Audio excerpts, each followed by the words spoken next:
A lot of you, I know, are looking forward to this panel. This is one of the highest registrations that we have, and it's a West Coast affair. I'm delighted to welcome back to CentreCourt Kirsten Moss, who is the Director of Admissions at Stanford GSB. With her, we have Pete Johnson, who Pete has returned to a very hands-on admissions role at Berkeley Haas. He's the assistant dean there. John Lee, the associate admissions director at UCLA Anderson.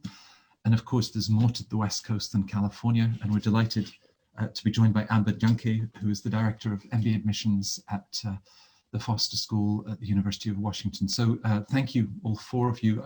We've been talking with your colleagues. Unprecedented circumstances, an extraordinarily busy year. The days aren't long enough to cope with all of the questions that you have from inquiries. So I'm delighted that each of you can be with us. Thank you very much. Just to get started, given current circumstances, it was an open mic, I think, at the beginning, just really to get your perspectives on the last few weeks. I guess all of you completed round 2 applications, and we're starting to set up interviews. The first clues that we had that the world was about to be turned upside down was when you were scheduling Zoom or Skype interviews with applicants from China. Well, of course, things have moved on since then. And both as you look at the intake for the fall of 2020, but also looking further forward to the coming years, we'd really appreciate your perspectives on what you're seeing at your different schools. So Kirsten, perhaps we can start with you at the GSB. So Matt, so nice to be here. It's always a pleasure to be your partner on a panel. So thank you for the invitation. And if I heard the question right, it's what's been happening over the next couple months and how does that impact both current folks in the pipeline as well as those who will apply? Is that fair? Absolutely, yes. Great. Well, I can't speak for the other admissions deans on the call, but I'm guessing they feel similarly that this is definitely an event that has been once in a generation. And really my feeling is the need for leaders has never been greater. I know for us managing admissions, I've been involved with admissions for 2 decades. This is absolutely the most challenging time that we've faced. And for us, it's really been struggling to make sure that we balance all of our constituents, that we can really stay candidate-centric, whether you're a prospect, you're an applicant in the pipeline, or you're someone who's just been admitted. How do we make sure that we keep our process with equity, with integrity, and also treat you in an appropriate, thoughtful way, given that everything's changing around you? So for me personally, as a dean of admissions, that's been incredibly challenging. I think the upside is the optimism, the positive feelings that come from here is there are just so many things that we're reinventing, and we can talk about that on the panel. What's the implication for you as a prospect in the pipeline? As I just think about our summer, instead of visiting you around the world, we'll have many different kinds of content out there. As an example, rather than just being in one city, it might be what's it like to come with an SO to business school, or what's it like to be part of a particular industry community when they're applying. So I think you'll have lots more resources, even though you'll see them from home, than you've ever had before for all of our schools. So in some ways, watching how our current students have responded, but also how we have, may give you opportunities in the process that you haven't seen before. So thinking back over the last few months, what we've seen, at least at Stanford, is our application volume has remained strong. So excuse me for a minute. So that means that our selectivity has also remained strong. This 3rd round, we've seen an uptick in application volume, which probably isn't surprising given the onset of this early recession. And then we're looking at our yield. Our yield in 1st round tracked well, and it's also tracking well on 2nd round. Today is our decision day, so we're not sure 100% what will happen. It's always an exciting day. Excuse me for a minute. And that means, and if we look at what our changes for those who have been in the funnel, it really means that that because application volumes have stayed strong and it's been a selective, we also have a really a wonderful wait list that we're able to have at this point in time. What does that mean for folks out in the audience? If you have been an applicant and you are on a wait list, even though things have been going relatively well, the whole summer and future is unknown. So I think that's my biggest concern right now, is everyone is impacted by COVID in a different way. So perhaps many of our applicants right now think that they'll be able to come, our admits, but in the future may run into challenges before the fall hits. So if you're on the wait list, my best advice is hopefully you're flexible, and this may be the summer for you. As we go forward and thinking about the future, we have tried to work with our applicants to make sure that our policies have been a little bit more flexible, whether it's on the tests, our recommendation, on deferrals. So really, you should check with each of the schools. I know personally, we're trying to, at Stanford, handle every applicant individually and think about what is the impact of COVID on them and what does that mean for their admitted decision, or even when they're applying, when they can get us their test scores or their letters of recommendation, because we know this is really difficult for you. And then finally, if I'm looking out to the future, for next year, I really think this will be the year for, I know what I'll personally be looking for is for admits who are resilient, who are flexible, who are committed.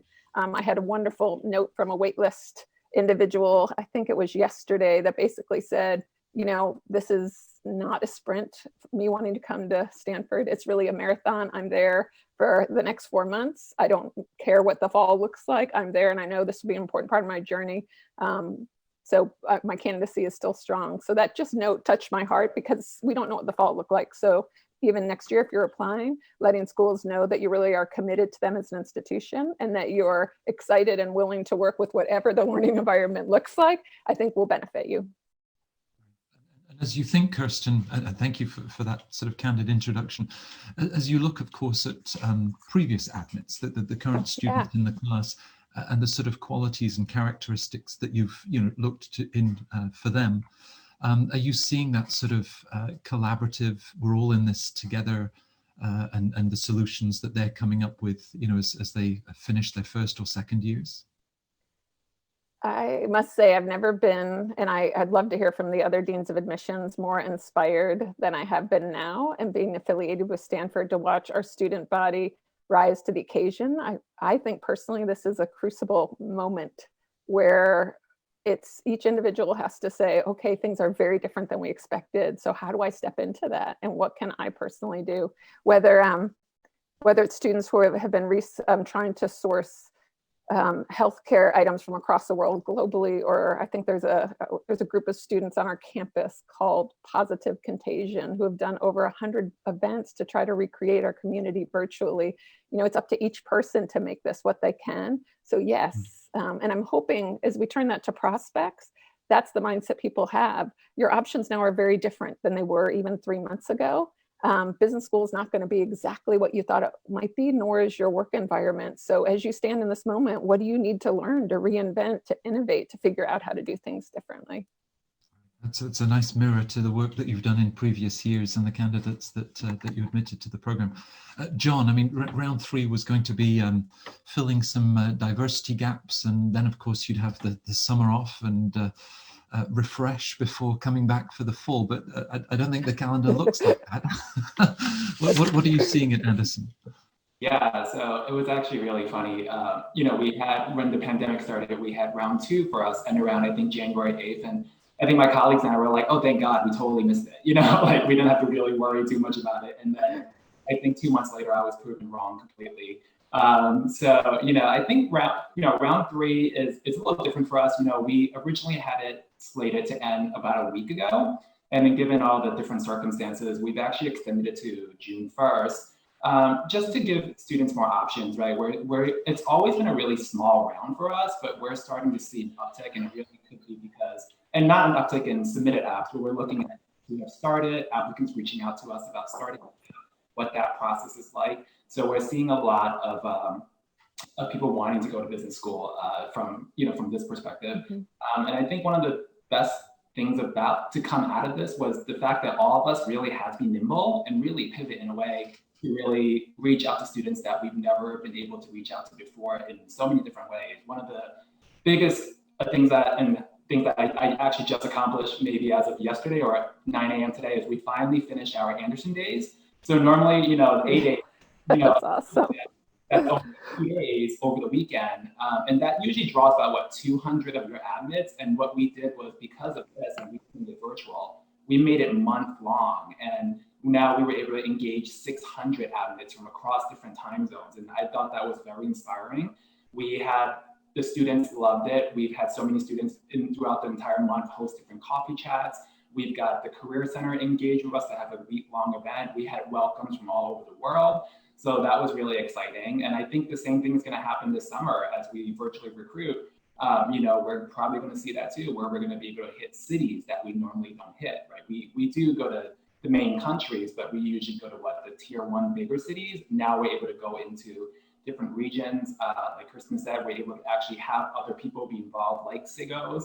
We can probably have alumni and current student involved, because normally the summertime, you really don't get current students, just naturally with you traveling. So now with them all sitting at homes doing virtual internships, which I actually find that part to be really exciting, is that, seeing the support from our corporate partners as well, not necessarily giving up on the internships and allowing students to pivot into this virtual world. We're able to have them help. So it's been interesting. I'm really excited to see what round 3 brings for us. Again, it's not ending till June 1st, but we're seeing a lot of candidates interested, and with the GMAT and GRE, I'm glad they're being flexible as well and having alternative options for our students to take the exam and still make that possibly come true for the fall. And what the fall looks like, we never know, right? Like, I think most of us are West Coast centric. So if you're in Georgia, it might be a different story for you. But, here in California, we're kind of stuck with whatever Gavin Newsom says. So, it's just what it is right now for us, is we're playing it by monitoring it day by day and playing it by ear. And hopefully that there is still a normal start come the fall for us. Well, with those Anderson days, any of us that can tick something, an accomplishment on our to-do lists at the moment is a real achievement. But the fact that you achieved such outreach and such a global audience, that's phenomenal. We'll come back, I think, to home testing of the GMAT and round 3 applications for the fall versus a round 1 application. But if I can turn to you, Amber, of course, Foster, in the last few years, you've been identified by the Financial Times as the #1 job placement MBA program. It's a wonderful growth story that you're enjoying. Beyond Grey's Anatomy, everybody wants to move to Seattle. Tell us a little bit about that momentum, and of course how recent months, the sort of dialogue that you're having both with admitted applicants and then those still looking at the school for the fall. Yeah, like many of my colleagues, we have moved quickly to make changes as we faced the situation. We weren't able to extend our round 3 because it was mid-March, right as this whole situation was unfolding. And so what we did instead was add a round 4 for our students, or prospective students. So that deadline is at the end of May. And we understand how this situation is really evolving for prospective students, that their personal situations may be changing, that perhaps they were considering pursuing an MBA next year, and now is the time for them to pursue an MBA. And so I do want to encourage those of you whose plans have changed and you might have to accelerate your personal plan. Just know that now is still a good time, and we're very willing to work with you as you consider what your timeline might be looking at, like how that might be different. We've been very excited to be able to offer so many more virtual options. And like Kirsten mentioned and John, we've been able to connect with people all around the world in ways that we haven't been able to in the past. And I expect we'll be able to continue to do that over the next few months as travel looks unlikely at this point in time.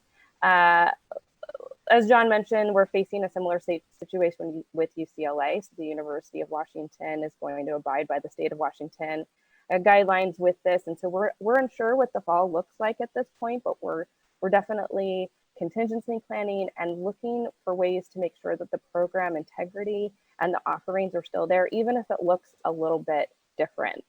At the same time, that's really exciting because as we look forward in the next few years, business is going to look different. This remote work that we're all doing may stick around much longer than maybe people had originally thought in the first couple of weeks of this. And so the innovation that I think we'll see in the MBA programs, as well as what what leaders are looked to do in business in the future is really going to change. Certainly those skills of resiliency, adaptability, entrepreneurial thinking, innovation, all of those are really important as we work with our current students and we look towards working with our prospective students. And it's, even though this is an uncertain time, we're excited about the changes ahead. Right, and with that inability, whether in California or the state of Washington, to predict, whether campuses will be open, receiving an admit letter from any four of your schools, met with joy and excitement, thinking of, preparing for the fall. Perhaps also then being flexible with some of those different presence-based events that you would have had, welcoming the new class, and how those might even shift in the calendar to be able to build the sort of bonds that characterize each of your MBA programs. Yeah, certainly with our welcome weekend, we just wrapped up, it's still called welcome weekend. It's not a weekend anymore. It's many days in length. But like Kirsten and John mentioned, we've been able to have people participate all around the world. They're able to get to know current students in a way maybe they wouldn't have had the opportunity to before. And that's been very exciting for people to be able to experience the culture and the community, even if they can't get to campus. And it's great how involved our current students are, and they're thinking of new ways that we can continue to connect with our admits over the next few weeks and months. Right. Now, of course, Pete, you're fairly new to the industry, so this is quite a baptism with fire.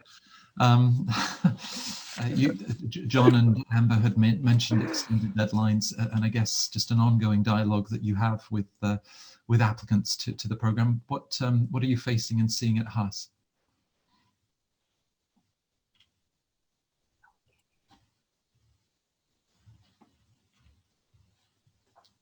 One of the things that I've been really pleasantly surprised about is how willing candidates are to work with us and to be flexible as the situation changes for everyone. Mm-hmm. And I think that's been a really wonderful part of this experience, and I think is helping all of us to develop skill sets that are maybe different than what we expected. And I would echo what I think Amber said, and certainly that Kirsten said. This is a great opportunity to go to business school. It's a great time to be learning how to lead in very uncertain times. This is not the last crisis that any of our students are going to experience in their careers. And having the resilience to come up with creative solutions in the midst of a very uncertain time, I think is a skill set that is going to serve them well throughout their careers. So in terms of our conversations with students, we've tried to stay close to applicants to understand what their challenges are. And along with a number of other programs, we did hold to our original 3 rounds to respect people who had been able to submit their applications on time, et cetera. But we added an extended round for students who were stuck not being able to get a test score, not be able to get letters of recommendation, to extend the time frame for them to be able to participate in the process. And I think a lot of our applicants have appreciated that, but have been really flexible, saying, that's great, we'll roll with that. Here's what I'm planning to do. And we've tried to communicate with them as much as we can, all the ways in which we can help them. Because again, our goal is to help people get through this process. And I noticed actually on the chat box, someone's asking me a question already about round 3 extended applicants.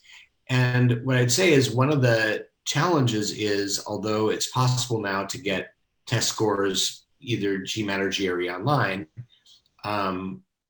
it didn't come online for a few weeks. And of course, there's a backlog of people trying to test. Mm-hmm.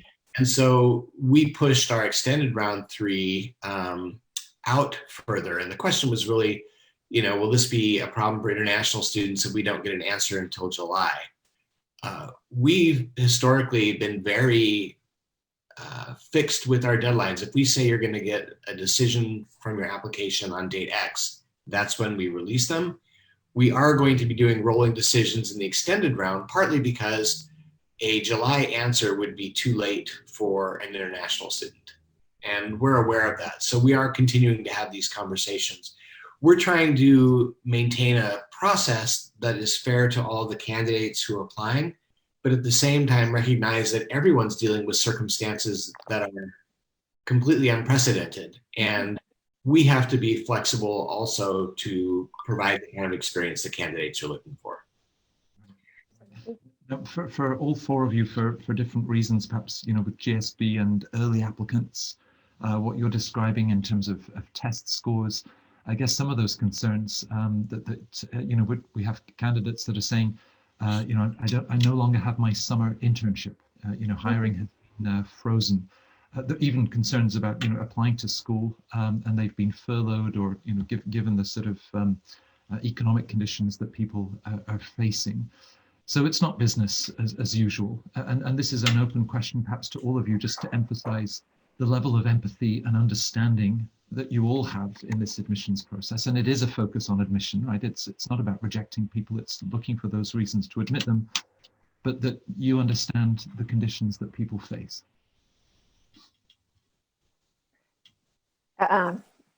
Go ahead, Amber. Kirsten, yeah.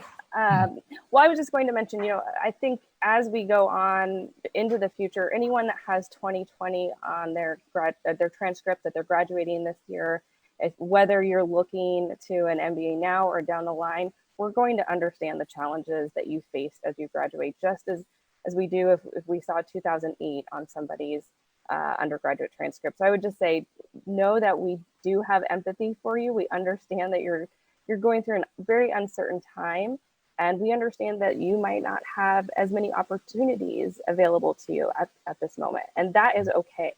We will take your application under consideration as a person, an individual person, and we understand that your pathway may not be the same as somebody who has had different circumstances around this. So I just want to emphasize that and know that will not be held against you.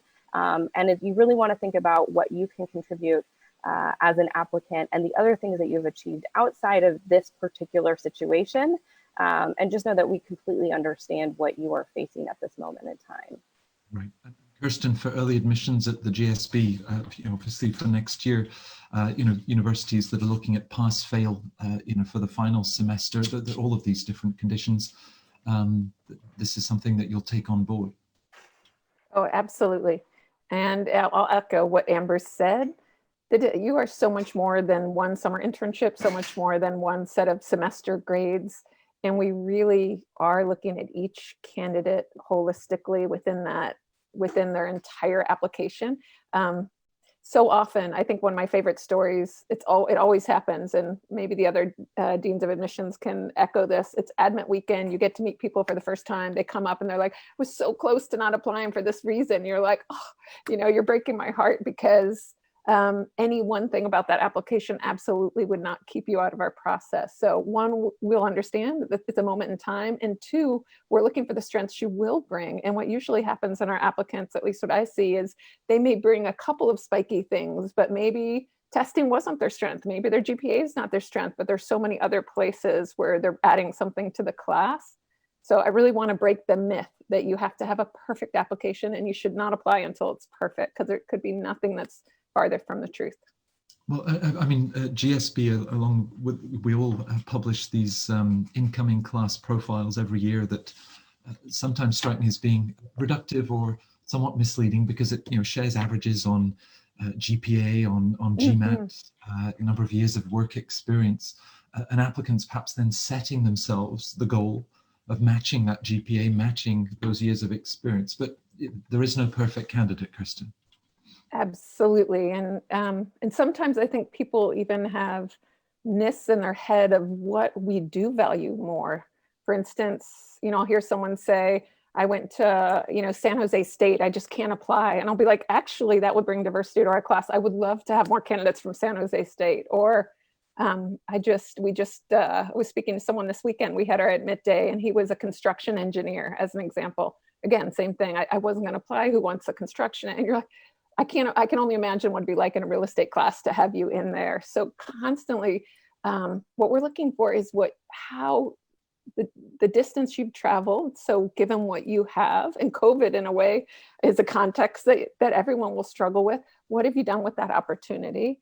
And what's most important, at least for Stanford, beyond your industry or your college or your test score, is how have you made the world around you different? What if you weren't in your team or your university or your organization, what footsteps have you left? You know, what would be different if you were not there? And that I always say to candidates, instead of thinking, do I have the right test score, the right industry, the right college, think about the 3 stories that you're most proud of. And those will be, you're most proud of them because they mean something to you emotionally. You probably worked hard at it. It could be, frankly, getting to college and being the first person in your family to do it. And that is your most proud story. Those are the stories we want to hear. Those are the stories we admit people for. It's not about just one of these other pieces of data that you think we are looking for. Well, let me take that idea of those footsteps that people have left. Because even as we look towards next year, how people have responded, you know, perhaps in the first week as we were coming to terms with lockdown, and we were binge watching Peaky Blinders on Netflix, whatever. But then, you know, sort of a COVID attitude perhaps that emerges, and whether we're doing things virtually, still thinking about how we could contribute to our communities, our friends, our family. John, do you think that this sense of how people have responded over the last 2 months is really something that you'll be looking for in future applications? Yeah, we definitely think so. I think one of the biggest things that, you know, we do look at, I mean, we all publish our averages and our ranges, but in the end of the day, right, like that is to give you kind of context on what 80% of the incoming class looks like, right? So normally if you fall into that 80%, you're typically good. So where we really do want to look at is how you fit in with the culture, right? Like how do you fit in with, for us, for example, at Anderson, what is it that, you know, makes you unique and what can you bring about and add? And for us, it's really, we are a student-led curriculum. And one of the things that we will be looking for is how you will lead. So students who are in this kind of COVID environment right now, what if they are able to talk about what they've done for their jobs, how are they building community around their work environment right now, what they're doing with their broader community, different opportunities they're looking at, we're definitely going to see that they took the initiative to go do something during this time, right? That they really just didn't necessarily sit home and watch Netflix all day, although there's nothing wrong with that. I think if anything, this has given us a chance to really kind of like get off the pedal for a second, but there is still, what students do and what they bring to the table is really what matters in an application, right? That's what makes the whole process holistic, right? So if 80% of you look the same, well, then how are you really going to stand out at this point? So, utilizing this time to really think about and reflect on what you're doing, how you're helping your community, your job, and even, using the optional essay to talk about how COVID impacted you specifically, is another way to let us know what your situation is like, because it is a really unique time. And although I think next year we may be reading a lot of COVID optional essays, I think it still adds an extra layer to an applicant's profile. Right. Pete, you once commented to me how deeply the 4 pillars of the value system at Haas were ingrained, not just for students, but for staff as well. And I think at your annual review with Rich Lyons, you'd be expected to talk about how you had questioned the status quo, and of course, forever a student. You in your own community have been working to make sure that seniors have meals. Again, will you be looking at, again, how people have responded and the value system that emerges from that? Absolutely. In fact, one thing, since you mentioned my short time in the industry, I remember an application in 2008 from someone who had been on a typical early career path with an investment bank and suddenly found himself unemployed very suddenly. And one of the things that he had done was, one of his colleagues had said, hey, I volunteer for this food bank and I'm going to be doing some work with them. Why don't you come and join? And so he joined, but what he found at the food bank was that they had more than enough volunteers to deliver food and package it, but they didn't have a development plan and they were short of funds. So he and his friend put together a fundraising plan and went out and started raising money for them. And did that for a few months until he got back into the job market. But it's sort of the idea that he's in a situation where he might have been tempted to, binge watch Ozark and eat pints of ice cream, and instead said, I'm going to go out and do something worthwhile and make good use of my time. And I think any big disruption like the financial crisis or like the COVID crisis creates opportunities for people to really show how they lead and how they lead with heart. So it doesn't mean necessarily that you're in your professional life, you're going to have the opportunity to suddenly lead the big team. It might mean something you're doing outside of work altogether. And I hope to see a lot of really interesting essays next year about how people have used the opportunities that have presented themselves. Right. Now, of course, we don't want to watch Ozark too. If you haven't seen the end of season 3, wow, it's a shocker. No spoilers. No spoilers. Of course, we don't want to imply to viewers that that there's something that the school really wants to hear from you. I have to frame it in terms of the 4 pillars. Yeah. Foster, you talk about excellence. You talk about integrity above all.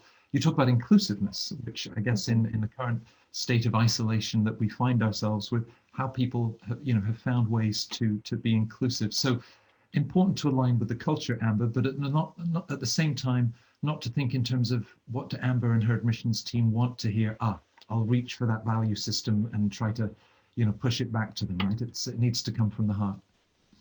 Yes, absolutely.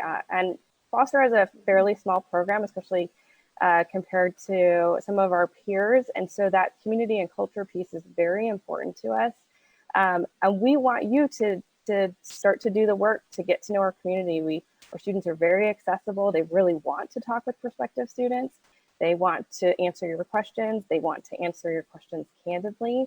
And so I always encourage prospective students to reach out and to also to figure out, is that the type of MBA program? Is Foster the type of place that I want to be? Is that the experience that I'm looking for? Because we expect our students to be very collaborative. We expect our students to want to be part of a community and to contribute to that community. We also want them to take on leadership roles, but we also want them to help each other out along the way. We don't have a cutthroat program here. We're very, very collaborative. And Matt, you mentioned our job placement numbers. The way that our students collaborate, that has an impact on our job placement numbers because they are helping each other out along the way. We have had students who have gone in for an interview with a company, and at the end of the day, if they weren't offered the role, they say, okay, I totally understand, but I hope you really hire my classmate because my classmate is awesome and they will bring all of these things to the table.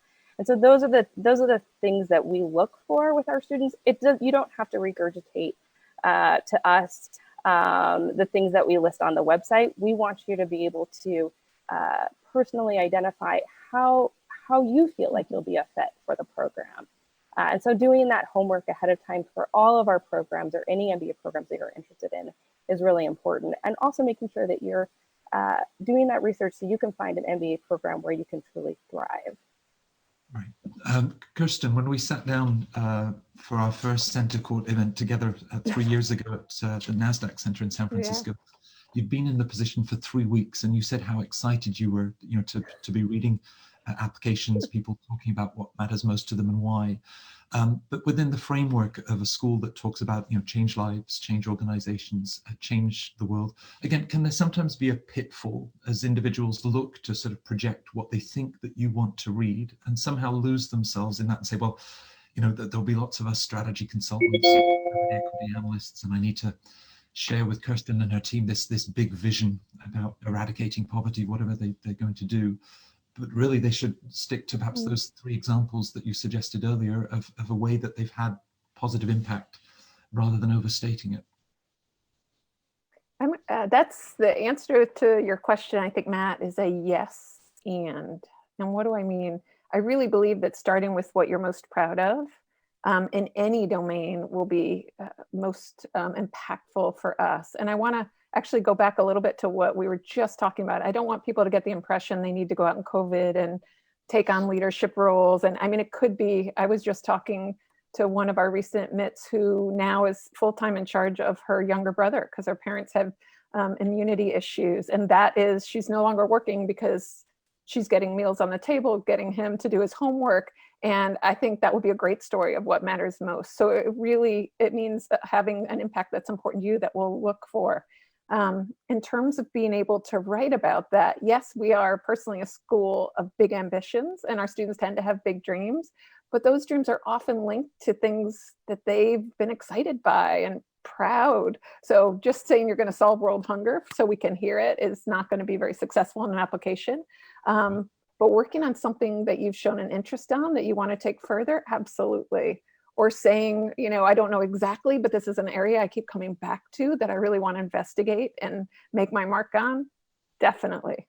So does that make sense? I don't want to underestimate that our students tend to come in. The whole point of our program is to give them the confidence that they can have big dreams, but that's from their inner motivation, not from what we would ever want to hear. And absolutely, I will end there. Absolutely, the worst thing you could do in an application is write it for Dean Moss. And I hear it all the time, what they think I want to know about. The best thing you could do is tell me what you care about and how you've spent your time and why that's been meaningful. Right. Sometimes I think of your work almost like detectives as you look at people's resumes, of course, the voices that emerge from those recommenders and what they're then sharing in the biodata forms and the essays of identifying patterns, whether it's in a professional setting, whether it's in the community, whether it's with family members and the care that they require. Is it that you can then see these patterns emerging in each of those situations, and that's a source of real inspiration and affirmation to you? That's a great question, and I would change the word from pattern to behavior. And so we're trying to get more and more articulate. And I can't speak for everyone, though I'm guessing there's some similarities for other schools that, leadership is the ability to guide others towards a common goal. And we believe there are some big domains of what that looks like. The problem, though, is you can see it in many, many places. So I like your idea of patterns, but it's really domains of behaviors. So one of them may be, setting high standards, goals, overcoming challenges, being persistent, being gritty. For one person, I may see it in an application as an example that they have been a runner and they started with a 10K and now they're working to a marathon. Like that's their grit. For another, it may be having 2 jobs at college or even getting to college. And for another, it may be overcoming a challenge at work where they're building a new technology infrastructure and they're seeing before anyone else could how to do something differently. So, but the behavior stays the same. Another one we think is important is engaging others. Like, how are you getting people to jump in the boat with you and understand what they need so you can work together? Another one for us is developing others, which is critical to all leadership. So have you mentored someone? How do you think about your family and your community? What are examples where you've helped someone grow?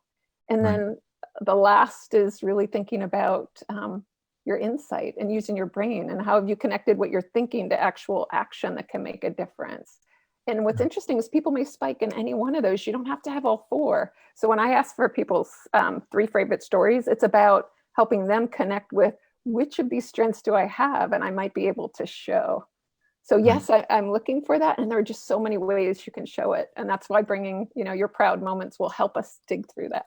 Does that answer your question? It's a great answer. We've reframed from patterns to behaviors, but we still have the idea out there that you might be a detective at heart. Yes, I absolutely feel like that every day in the most positive way. Where can I find your strengths? In the trail of clues that you're picking exactly. with applicants, the voices of recommenders, and even I suppose as we think about putting together applications in the coming month or two, recommenders aren't necessarily as available as they might have been sitting down with them over coffee, talking about your business school plans. But perhaps just share the perspective, the value of those voices and the sort of insights and perspectives that you're hoping to uncover in their support of an applicant.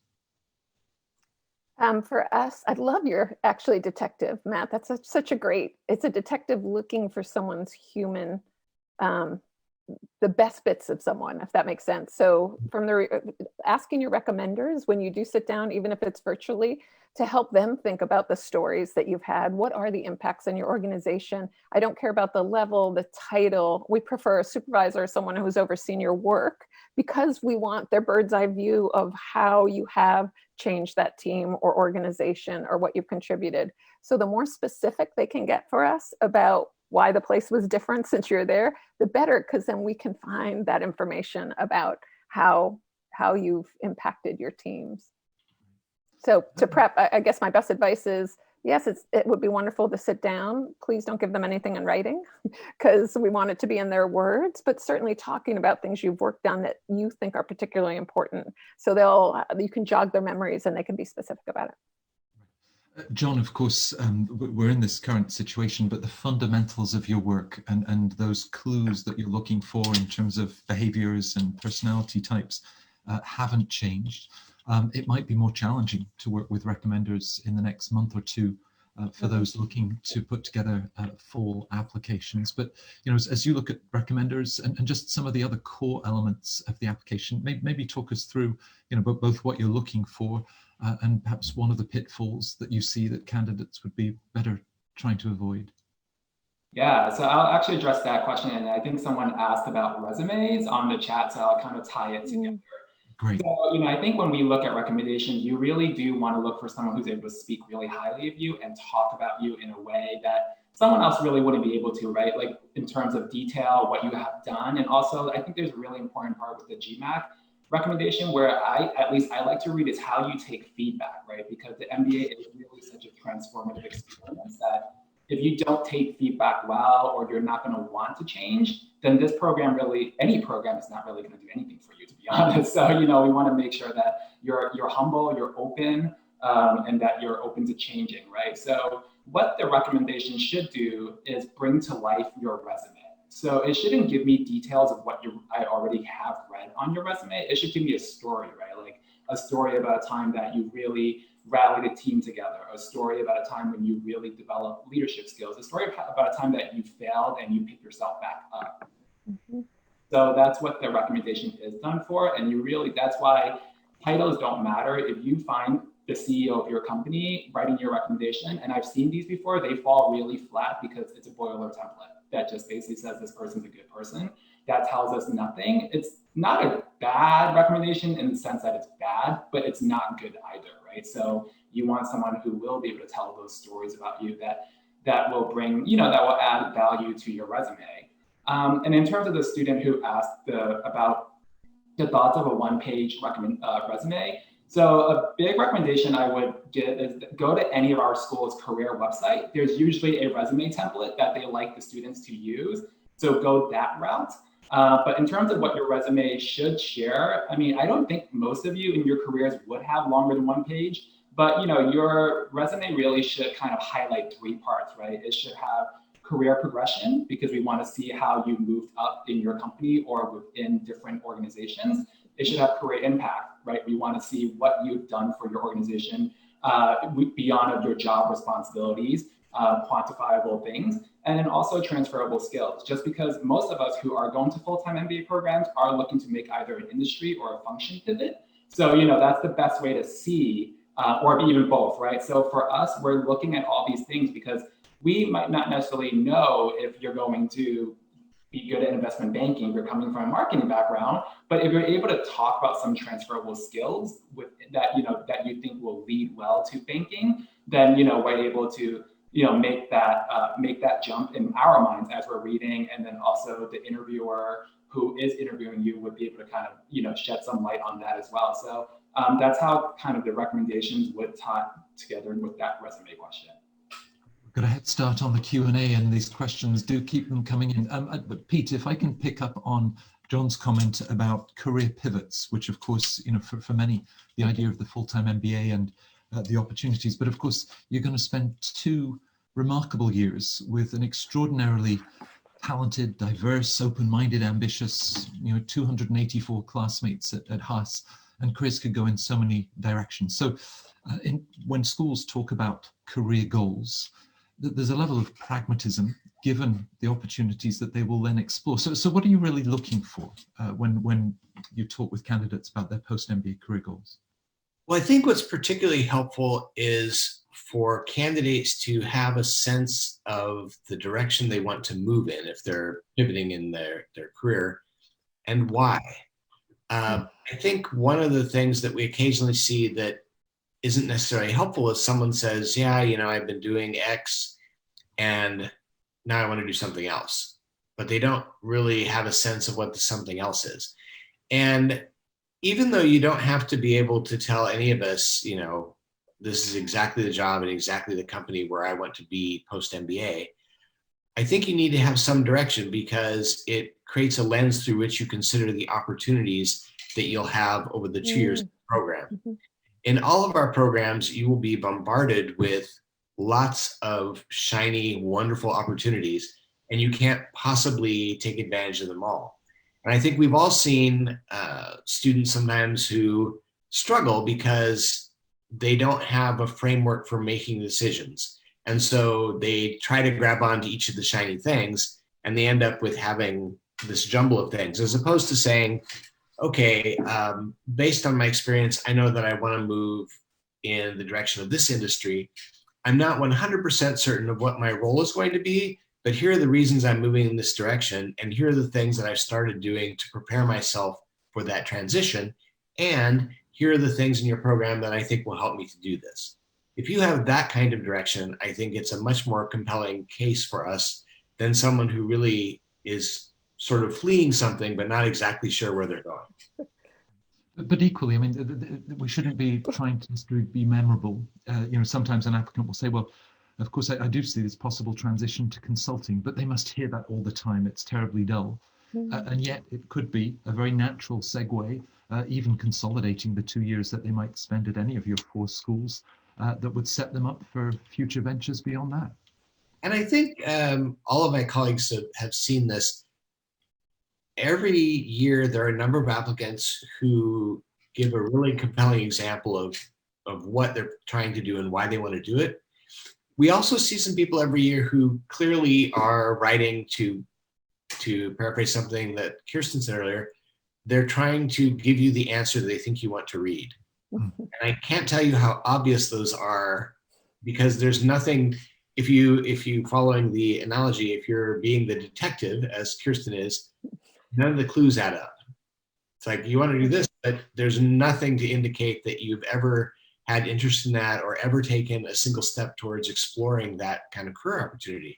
So I think being authentic is important, because if you're not, it comes across loud and clear, even if you don't intend that. Amber, on your doorstep, of course, you have Boeing, you have Starbucks, you have Nordstrom, you have Microsoft, among many other Fortune 500 employees, and that must be a big attraction, the sort of relationship that Foster has with those schools.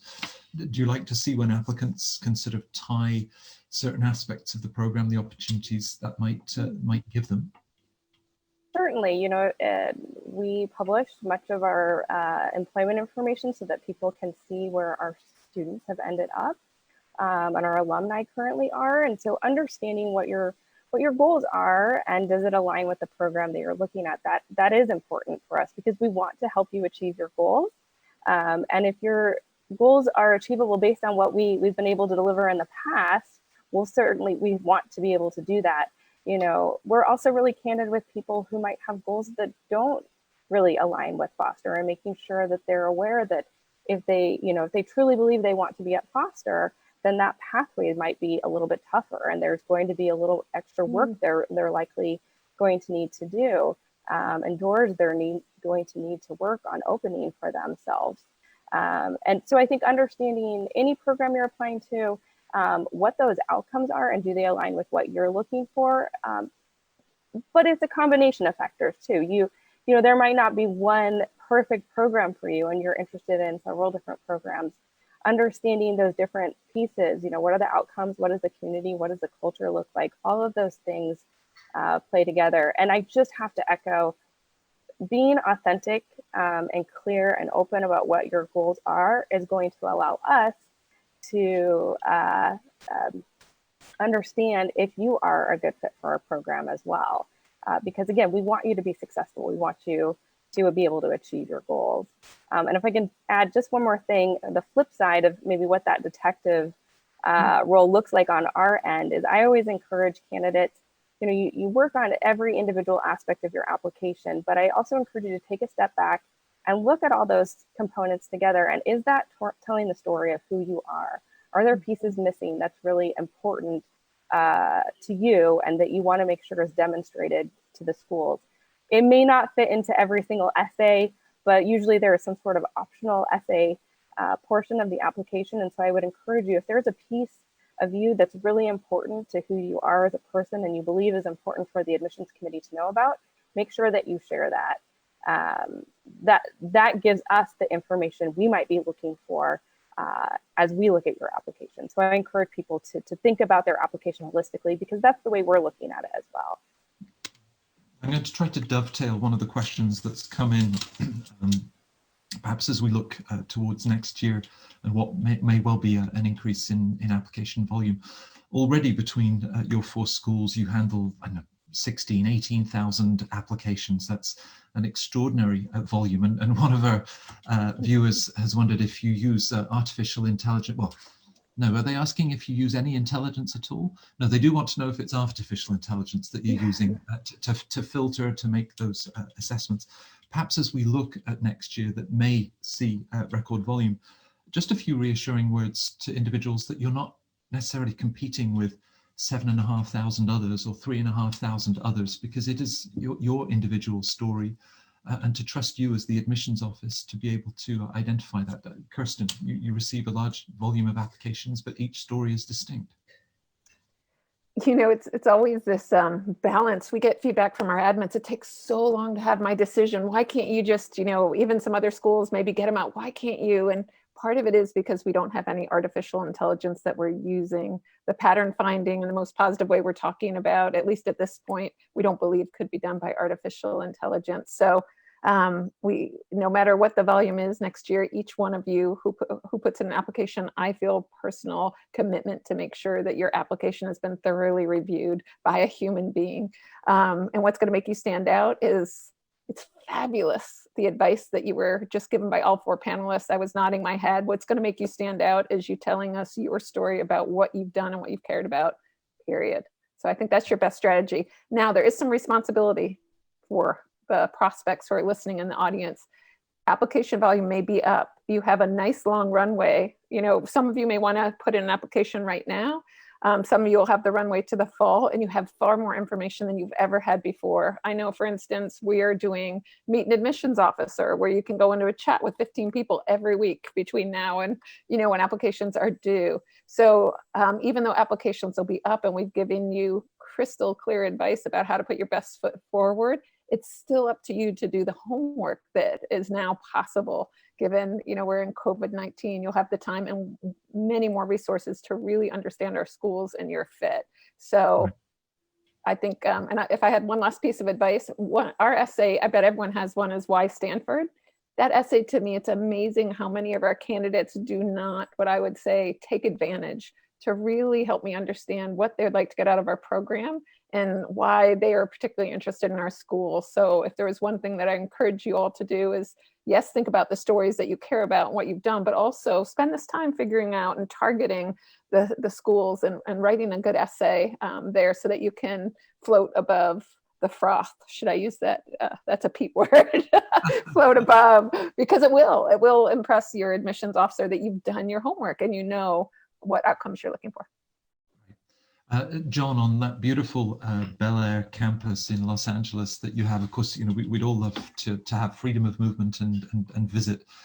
Picking up on Kirsten's point about this runway of time and taking the opportunity to do the homework, what would be a couple of pieces of advice that you would have in terms of how to really connect with the school through alums, current students? What would you recommend?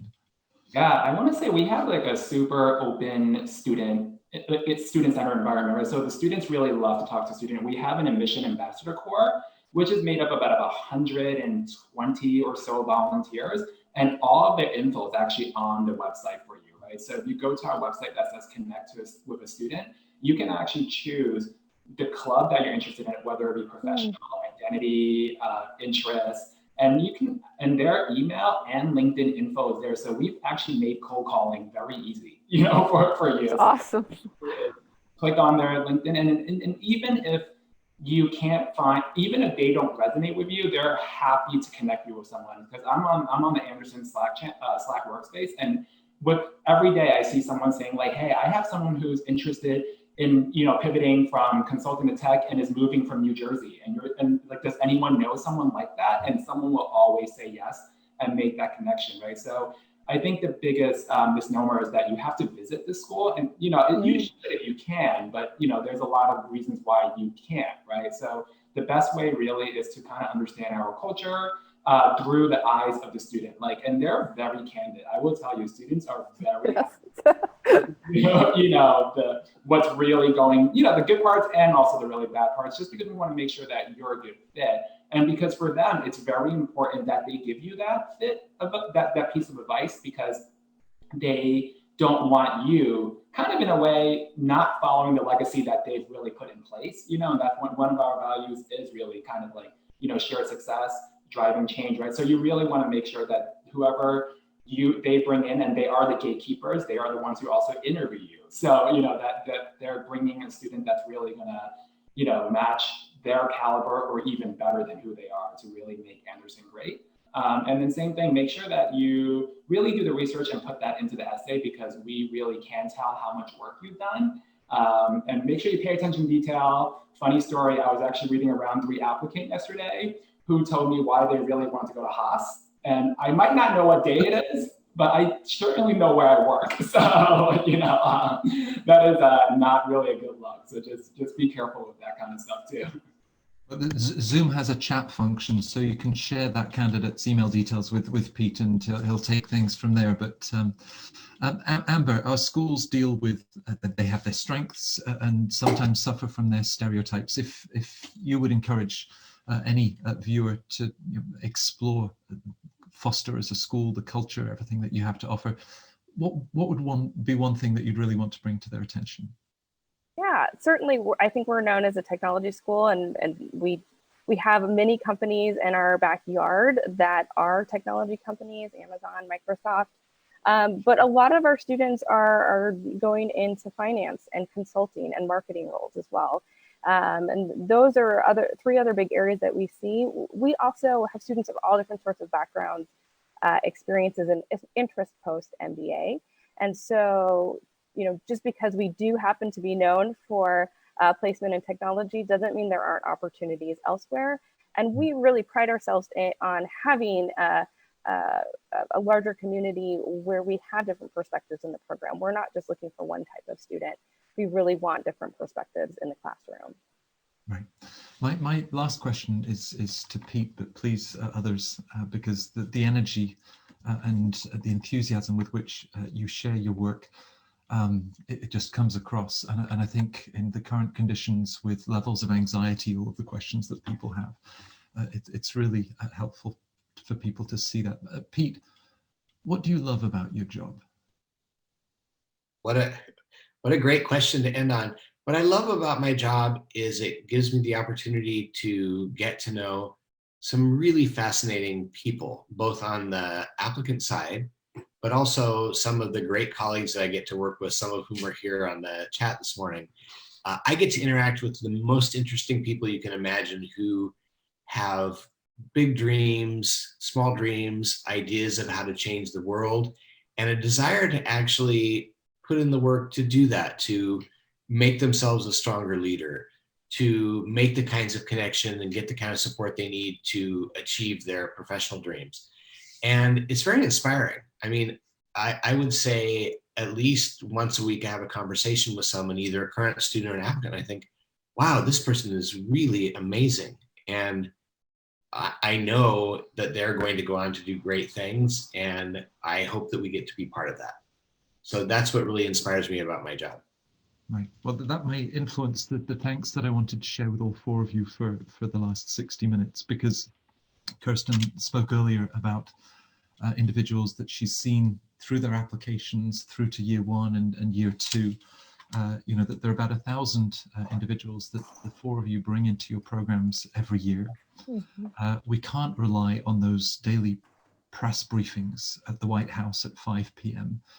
It's those admins, it's the people, the talent that you've seen in them, I think, that is going to come up with solutions for what we're currently facing, and I think make the world a better place. That might seem somewhat romantic, but I think it really is your talent and ability to see that in people.